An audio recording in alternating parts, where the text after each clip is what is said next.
Title: My Rich Wife, the CEO left me with our 2-year-old child for my own brother. 4 years later, she was shocked to see the child behind me. Start: I still remember the look on her face. The moment she saw the little girl behind me, clutching my shirt, her big eyes curious, her small lips calling another woman Mom. Her shock wasn't about seeing the child. It was about realizing she had been replaced. And I didn't have to say a word. Once, I worshipped her. She was fire, ambitious, fearless, untouchable. The youngest CEO in the city.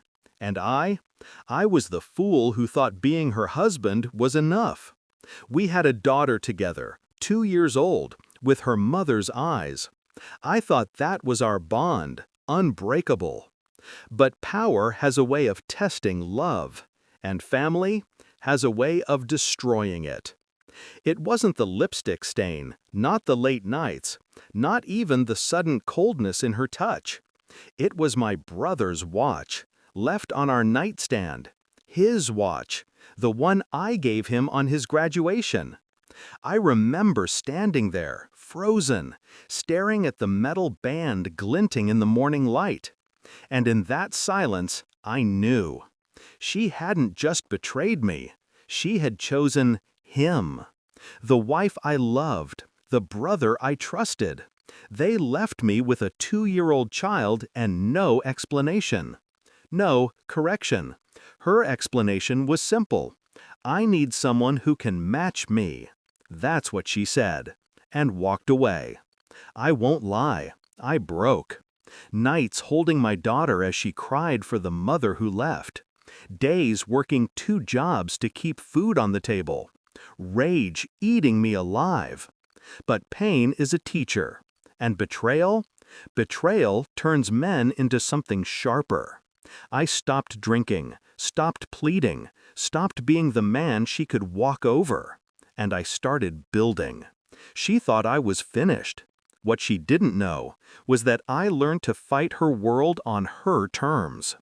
I studied finance, contracts, corporate law.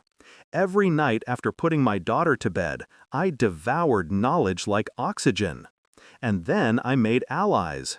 People she had stepped on, rivals she underestimated, companies she thought too small to notice.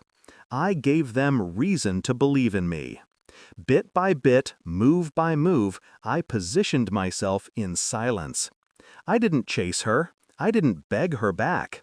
I made myself into her shadow. A shadow that waited. 4 years later, the stage was ready. Her empire had cracks, hidden lawsuits, fragile partnerships, competitors circling like wolves. All I had to do was push, and I pushed hard.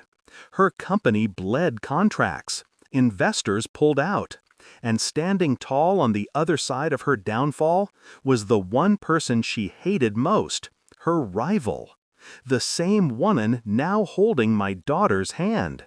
Yes, the enemy she spent years trying to crush. The woman who built her own empire from the ground up.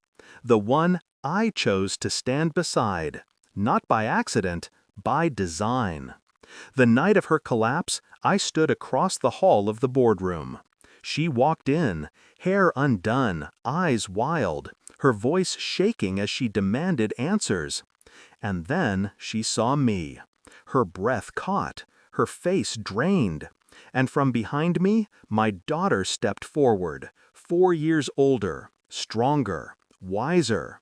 The same sharp eyes her mother once had, now looking at her with no recognition, only distance. She clutched the rival's hand, and in the silence of that grand hall, she spoke one word: Mom. Not to her, to the woman beside her, the woman who had loved her when her own mother wouldn't. She broke in front of everyone, her board, her partners, her enemies. She reached out, desperate. My baby! But my daughter stepped back. The rival, my partner now, shielded her gently. And I looked into the eyes of the woman who once told me I wasn't enough.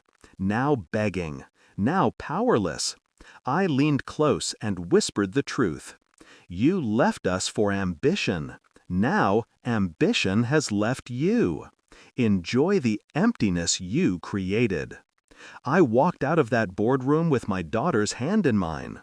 Beside me, the woman who chose us, not power. Behind me, my wife, the great CEO, collapsed in her own ruins. My brother? He was already gone, abandoned, just another broken pawn in her failed game. Funny, she thought she traded up, but all she did was lose everything. I didn't raise my voice. I didn't strike her with fists. I didn't need to. My revenge was simple. I built a life without her, a better one. And when the moment came, I let her see it with her own eyes. That was enough.